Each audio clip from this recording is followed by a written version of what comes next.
This video is sponsored by the movie Don't Look at the Demon. We moved in here around 6 months ago. Some pretty weird stuff started happening.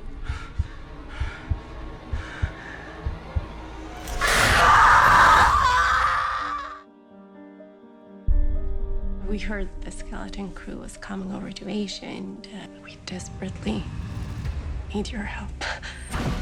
This is it. It's a nice place. Where's the welcome wagon? This is my cameraman, Wolf, and Ben, cameraman, are the real geniuses behind the skeleton crew. If something turns up, we'll get it on tape. Touch something? No. Go. To the right.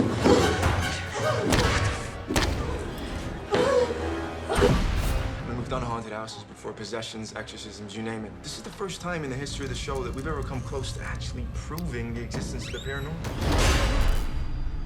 Ben? Oh, shit. You scared the hell out of me, man. You okay? He's having a seizure! It's a man in my dream!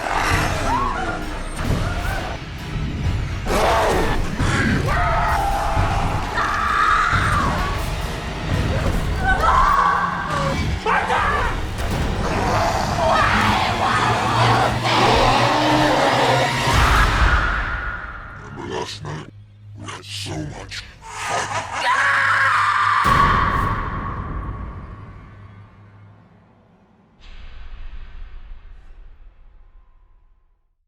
Hey everyone, my name is Gwen, and have you ever wondered if the protagonist from your favorite movie, book, or TV show ever really existed? Because I sure have. So we've talked about real-life Ahmed and Khonshu, and even Thor and Loki, and honestly, since I'm a big Thor fan, if real-life Thor was anything like Chris Hemsworth, then whew, I am certainly a goner. This idea came from a comment left by Essentially Heroes asking us to explain a little bit about the characters from the anime Fate Stay Night. So today we will be exploring one of the heroines from Fate Stay Night, Artoria Pendragon. And based on that name, I feel like most of you know where this is headed. In the anime, she plays the servant to the swordsman. And what else does she do? Oh yeah, you know, she's just King of Ancient Britain, King Arthur. But before we continue, we want to thank this user for their comment as it motivated us and gave us a lot to research about King Arthur and the anime Fate Stay Night. So thank you. If you haven't already, give this video a thumbs up and subscribe to our channel, and let us know down below if there's anything you want us to cover next. So now, back to the video about King Arthur. So first things first, is Arthur even real? The historicity of the Arthurian legend goes back so long and has been debated for so long that really no one really knows, right? So schools of thought believe that Arthur didn't even really exist, and some scholars believe that he is the personification of a Celtic mythological deity. The scholars who think this link it to Welsh etymology, where there is a bear god that goes by Artos or Artio. Another view is that Arthur was just a regular person like you and me, although there are some theories that state that he was a Roman or pre-Roman figure. Arthur was a Roman British man who lived in the late 5th and early 6th century AD against Anglo-Saxon invaders. Since England was initially a border province of the Western Roman Empire on the northwest coast, when the Western Roman Empire weakened, King Arthur of the United Kingdom arose. Although the authenticity of the historical figure has yet to be verified, it has certainly been an inspiration. We've seen King Arthur in movies, in books, games, TV shows, anything you can think of, and I think the coolest representation of King Arthur is from the anime Fate Stay Night, where we see Artoria Pendragon / King Arthur portrayed as female. Her character shares very similar values to King Arthur and is an incredibly positive individual. Artoria or Altria Pendragon is a character that is inspired by the legend of King Arthur. When she was born, her father, King Uther, decided not to publicly announce her birth or her gender, fearing that his subjects would not accept a woman as a legitimate ruler. Merlin then entrusts Altria to Sir Ector, a loyal knight, who raises her as his son. But when Artoria is 15 years old, King Uther dies, leaving no known eligible heir to the throne.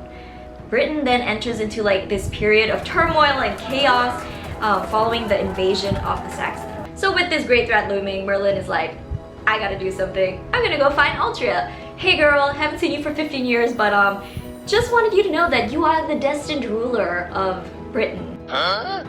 If you can pull Caliburn out from the rock that it's embedded in. However, if you do that, you will now be responsible for everyone in Britain, basically. Huh? So regardless of all that, and regardless of gender, Artoria does draw Caliburn from the rock, and she becomes the king of Britain. How freaking awesome is that? Because I think that is freaking awesome. So although ruling Britain is cool and all, Althea is plagued by a feeling of like guilt and inferiority throughout her reign. She sacrifices her emotions for the good of Britain, but many of her subjects and knights become critical of her lack of humanity and cold calculations. So, with that being said, a traitorous knight, a homunculus named Mordred, who is born of her blood during the Battle of Camlan, Morgan Le Fay and Sir Bedivere escort the dying king to a holy isle. Artoria orders Bedivere to dispose of Excalibur by throwing it back to Vivian. She reflects on her failures, regretting her life as king. Before taking her last breath, she appeals to the world. In exchange for her services as a heroic spirit, she asks to be allowed to relive her life in which someone more suitable and effective would lead Britain in her stead.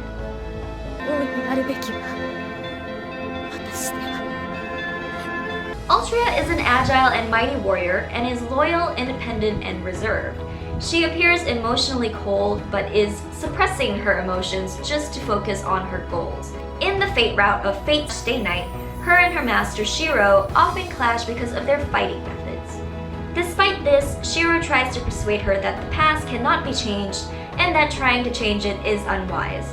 Once she discovers that the Holy Grail is corrupt and causes only death, she accepts that her wish is indeed impossible to accomplish. She later works with her master Shiro in order to save the world that she was summoned into. Artoria possesses the noble phantasm Excalibur, the sword of promised victory, a celestial sword constructed from the collective wishes of mankind. She also possesses Invisible Air, barrier of the Wind King, another noble phantasm, which compresses and gyrates the air around her blade, turning it invisible. And also the Holy Land's Rongomai, the spear that shines to the ends of the world, which she possesses when summoned in Lancer class. There are so much more stories to share about Artoria, but unfortunately we would be here for days. And now moving on to the legendary King Arthur. Arthur is the illegitimate son of King Uther of the United Kingdom and Igraine, the wife of the Duke of Cornwall. When Arthur was born, he was entrusted by King Uther to the magician Merlin to raise him. And Merlin secretly swaddled baby Arthur and took him away from Tintagel Castle and brought Arthur to a hidden place. Later, after the death of King Uther, the situation was turbulent and the ministers took the opportunity to fight for power and profit. Then, the Knights of the Round Table asked Merlin for advice. So then Merlin said, there is a mysterious sword in London with a sword embedded in it, and whoever draws this sword from the stone becomes King of England. So when researching stories about Arthur, you really get a sense of just how famous and how loved King Arthur is.